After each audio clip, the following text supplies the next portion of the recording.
আসসালামু আলাইকুম, আমি মোহাম্মদ খায়রুল ইসলাম। আজকে আমরা বিসিএস পরীক্ষার আবেদনের যোগ্যতা, মান বন্টন ও ধাপসমূহ নিয়ে আলোচনা করব। তো চলুন শুরু করা যাক। তো আমরা মূলত চারটি বিষয় নিয়ে আলোচনা করব: আবেদনের যোগ্যতা, বিসিএস পরীক্ষা কারা নেয়, ধাপসমূহ ও মান বন্টন সম্পর্কে। প্রথমে যদি বলি, আসলে আমাদের বিসিএস পরীক্ষার আবেদনের যোগ্যতা মূলত তিনটি বিষয়ের উপর যোগ্যতা নির্ধারণ করা হয়। এক নম্বর হলো জাতীয়তা, বাংলাদেশী নাগরিক হইতে হবে। শিক্ষাগত যোগ্যতা, আপনার 4 বছর মেয়াদি স্নাতক থাকতে হবে বা সমমানের ডিগ্রি, এবং আপনার শিক্ষা জীবনে একাধিক বিষয়ে তৃতীয় বিভাগ থাকা যাবে না, এবং বয়সসীমা 21 থেকে 32 হতে হবে। আর আমরা যদি বলি তাহলে বিসিএস পরীক্ষাটা কারা নেয়। বিসিএস পরীক্ষা মূলত আহ বিপিএসসি বা বাংলাদেশ পাবলিক সার্ভিস কমিশন নিয়ে থাকে। তাদের ওয়েবসাইটের নাম এখানে দেওয়া আছে। আপনারা বিসিএস বিপিএসসি লিখলেই প্রথম লিঙ্কেই পেয়ে যাবেন তাদের ওয়েবসাইটের ঠিকানা। এটি মূলত তিনটি ধাপে অনুষ্ঠিত হয়: প্রিলিমিনারি পরীক্ষা, তারপরে লিখিত পরীক্ষা, তারপর হচ্ছে ভাইবা পরীক্ষা, দেন আপনি একটা ক্যাডার হিসেবে নিয়োগপ্রাপ্ত হবেন। প্রিলিমিনারি এবং লিখিত পরীক্ষার মোট নম্বর মিলে একজন ক্যাডার নিয়োগ করা হয়। লিখিত পরীক্ষার কোনো নাম, সরি, প্রিলিমিনারি পরীক্ষার কোনো নাম্বার আপনার ক্যাডার নিয়োগের ক্ষেত্রে ইফেক্ট পড়ে না। এটি মূলত লিখিত পরীক্ষায় অংশগ্রহণের সুযোগ করে দেয়। তো চলুন এক এক করে দেখি প্রিলিমিনারি পরীক্ষার সিলেবাস। প্রিলিমিনারি পরীক্ষা মূলত 200 নম্বরের একটি পরীক্ষা এবং সময় দেওয়া থাকে 2 ঘন্টা, এবং এমসিকিউ প্যাটার্নে হয়। আর প্রত্যেকটা এমসিকিউ এর মার্কস হলো 1, এবং একটা ভুলের জন্য 0.50, অর্থাৎ আপনি যদি পরপর দুইটা ভুল করেন বা দুইটা ভুলের জন্য 1 নাম্বার কাটা যাবে।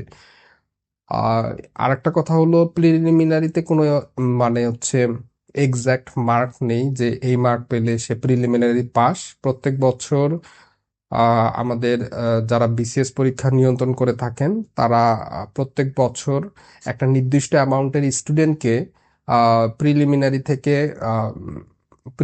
থেকে লিখিত পরীক্ষায় বসতে দেওয়ার সুযোগ দেয়। এটা সাধারণত প্রত্যেক বছর বিভিন্ন মার্কস ভ্যারি করে, এবং এই মার্কসটা প্রকাশ করাও হয় না। তবে বলা হয় যে 55 থেকে 60% কোন স্টুডেন্ট যদি মার্কস পেয়ে থাকে সে প্রিলিমিনারি পাস করে। তবে স্ট্যান্ডার্ড মার্ক বলা যায় 130+ কেউ যদি পায় তাহলে বলা যায় যে সে প্রিলিমিনারি থেকে লিখিত পরীক্ষায় বসতে পারবে। এখানে মোট 10টা সাবজেক্ট আছে। আমরা একটু সাবজেক্টগুলো দেখি এবং মার্কসগুলো দেখি। বাংলা ভাষা ও সাহিত্যতে 35, এবং ব্যাকরণে দেখেন এখানে মার্কস বলে দেওয়া হচ্ছে, ব্যাকরণে 20 এবং সাহিত্যতে 15। ইংরেজিতেও 35, ব্যাকরণে 20 নম্বর এবং সাহিত্যতে 15 নম্বর। বাংলাদেশ বিষয়বলিতে 30, আন্তর্জাতিক বিষয়বলি 20, ভূগোলে আছে 10, সাধারণ বিজ্ঞানে আছে 15, কম্পিউটার ও তথ্য প্রযুক্তিতে আছে হচ্ছে 15, গাণিতিক যুক্তিতে 15 এবং মানসিক দক্ষতাতে 15, আর সুশাসন, শুদ্ধাচারণ, নৈতিকতাতে হচ্ছে 10। এই টোটাল মার্কস হচ্ছে 200। তো আমরা প্রিলিমিনারি বুঝতে পারলাম, এখন আসি লিখিত পরীক্ষা।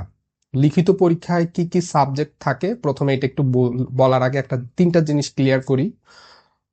প্রথম হলো জেনারেল ক্যাডার কি, টেকনিক্যাল ক্যাডার কি, এবং বোথ ক্যাডার কি। জেনারেল ক্যাডার আমরা সাধারণত শুনি যে বিসিএস, পুলিশ ক্যাডার, তারপর হচ্ছে ফরেন অ্যাডমিনিস্ট্রেশন, এই তিনটা ক্যাডারের নাম আমরা সবাই শুনি।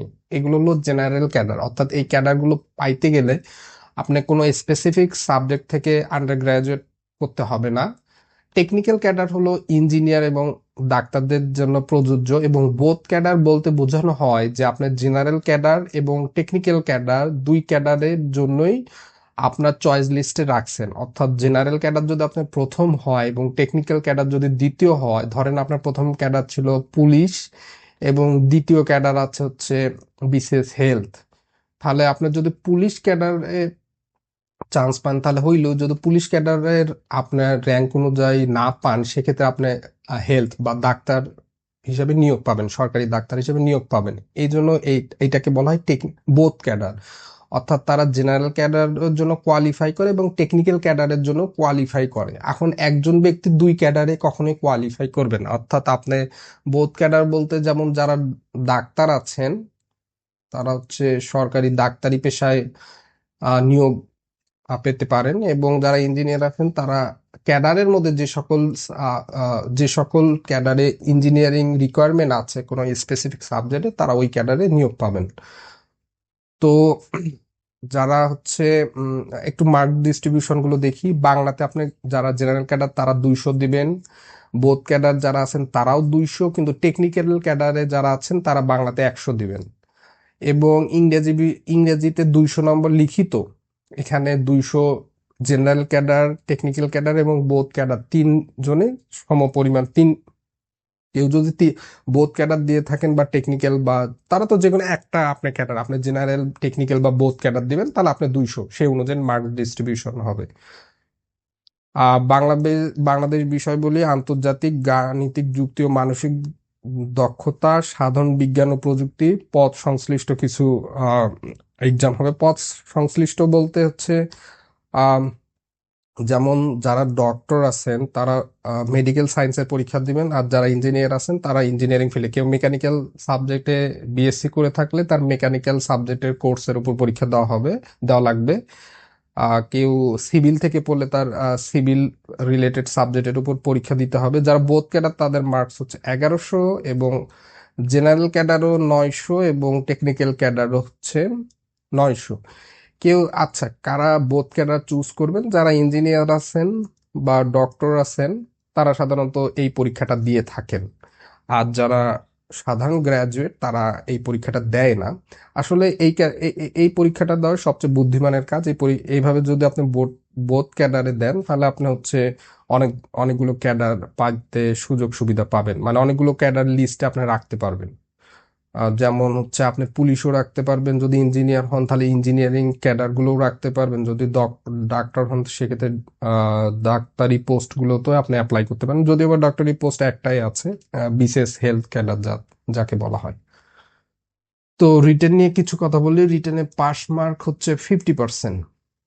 অর্থাৎ কেউ যদি 900-র মধ্যে পরীক্ষা দেন, তার পাস মার্ক হচ্ছে 450। কেউ যদি 1100-র মধ্যে পরীক্ষা দেন তার পাস মার্ক ওইভাবে 50% হবে। আর একটা খুব গুরুত্বপূর্ণ কথা আছে, সেটা হলো আপনাকে প্রত্যেক পরীক্ষায় 30%-এর কম যদি নাম্বার পান, সেই সাবজেক্টটাতে নাম্বার এগ্রিগেট হয়ে যাবে, অর্থাৎ জিরো হয়ে যাবে। ধরেন আপনি বাংলাতে 200-র মধ্যে পরীক্ষা দিছেন, কিন্তু আপনি হচ্ছে 30%, মানে 60 মনে হয়, 60 পাইছেন। 60 পাইলে আপনি পাস, কিন্তু আপনি যদি 58 পান তাহলে এই নাম্বারটা জিরো হয়ে যাবে। বাকি নাম্বারগুলো আপনার ইংলিশে যা পাইছেন, ধরেন ইংলিশে 77, সাধারণ জ্ঞানে যা যা পাইছেন সেই নাম্বারগুলো যোগ হবে। কয়দিনে পরীক্ষা হয়? 5 থেকে 6 দিনে এই পরীক্ষাটা টানা হয়ে থাকে, খুব টাফ এক্সাম বলা যায়। তো লিখিত পরীক্ষার পর আসবে ভাইবা পরীক্ষা। ভাইবা পরীক্ষা মূলত 100 নম্বর, কিন্তু আগে ছিল 200 নম্বর। আগের ক্যাডারে সাধারণত ভাইবা পরীক্ষা ছিল 200, সেটা কমিয়ে আনা হয়েছে 100-তে। এবং এটাতেও পাস মার্ক 50। ভাইবা পরীক্ষাতে কি সিলেবাস? ভাইবা পরীক্ষাতে মূলত কোনো সিলেবাস নাই, বা কোনো স্পেসিফিক ভাবে কোনো কোশ্চেন ওইভাবে বলা যাচ্ছে না, কেননা আপনি প্রিলিমিনারি পাস করেছেন, রিটেন পাস করছেন, তার মানে অবশ্যই আপনি একটা কোয়ালিফাইড পার্সন, অর্থাৎ আপনার জ্ঞানের কোনো বলবো যে এনাফ নলেজ আছে, আর আপনার ক্যাডার পাওয়ার জন্য এনাফ নলেজ আছে। কিন্তু এনাফ নলেজ থাকলেই আপনাকে ক্যাডার দেওয়া হবে এমনটিও না। এখানে আপনি কিছু বিষয় প্যারামিটার চেক করা হয়, যে আপনার ব্যক্তিত্ব কেমন, আপনি কোন ক্যাডারের জন্য ফিট কি না। পছন্দের ক্যাডার সম্পর্কে ধারণা দেওয়া হয়। যদি আপনি পুলিশ, লেটসে আপনি হচ্ছে বিসিএস পুলিশ ক্যাডার প্রথম চয়েস দিলেন, তাহলে আপনি পুলিশ সম্পর্কে কি ধারণা, আপনি ভবিষ্যতে পুলিশকে কোথায় দেখতে চান, দেশের পুলিশের জন্য আপনি কি কি কাজ করতে চান, এই সম্পর্কে কিছু ধারণা বা প্রশ্ন করবে। আপনার একাডেমিক ব্যাকগ্রাউন্ড কি ছিল, আপনার এসএসসি, এইচএসসি, স্কুল জীবন, কলেজ জীবন, ইউনিভার্সিটির জীবনে কি পড়ছেন বা কি রেজাল্ট ছিল, সে সম্পর্কে একটা জাস্ট ধারণা নিবে। আর দেশপ্রেম, মূল্যবোধ, এটা তো অবশ্যই থাকতে হবে। পোশাক ও বাহ্যিক, এটা আসলে বেসিক্যালি আপনি একটা পরীক্ষা দিবেন, অবশ্যই আপনার বেসিক জ্ঞান তো থাকবেই, যে আসলে একটা পরীক্ষা কিভাবে, একটা পরীক্ষায় কি ড্রেস পরে যাইতে হবে, প্রফেশনাল ড্রেস। এটা আসলে আম, বুঝতেই পারছেন যে আপনার একটা ভাইভাতে কি ধরনের ড্রেস পরে যাওয়া উচিত, সে বিষয়ে তারা জাজ করবে, এই আর কি। আচ্ছা, এখন দেখি ক্যাডার গুলো কি। আমরা যে এতক্ষণ ক্যাডার ক্যাডার বললাম, আসলে কি ধরনের ক্যাডার আছে। বাংলাদেশে টোটাল 22টি ক্যাডার আছে, সাধারণ ক্যাডার 10টি এবং টেকনিক্যাল বা প্রফেশনাল ক্যাডার 12টি। আচ্ছা, খুব জনপ্রিয় তিনটা ক্যাডারের নাম আমি প্রথমে রাখছি। বিসিএস, পররাষ্ট্র, পুলিশ, প্রশাসন আর হচ্ছে পুলিশ। এই তিনটা ক্যাডার খুব আমরা জনপ্রিয় বলা যায় বাংলাদেশের। আহ, আরো কিছু ক্যাডারের নাম যদি বলি, কাস্টমস, কর, তারপর হচ্ছে অডিটস, তারপরে আনসার, পোস্টাল, এই যে ক্যাডার গুলো একটু দেখে নিন। আর হচ্ছে টেকনিক্যাল ক্যাডার মধ্যে হচ্ছে হেলথ ক্যাডার, যেটা আমি বলছিলাম ডাক্তারদের জন্য। কৃষি হচ্ছে এগ্রিকালচার ইউনিভার্সিটি থেকে পড়েছেন যারা, বা কৃষি নিয়ে পড়াশোনা করেছেন যারা, তাদের জন্য। এখানে যে ফিশারিজ, এখানে কিছু সাবজেক্ট ওয়াইজ রিকোয়ারমেন্ট থাকে। যেমন কেউ যদি স্বাস্থ্য ক্যাডারে চয়েসে দিয়ে থাকেন, তাকে অবশ্যই এমবিবিএস পড়তে হবে।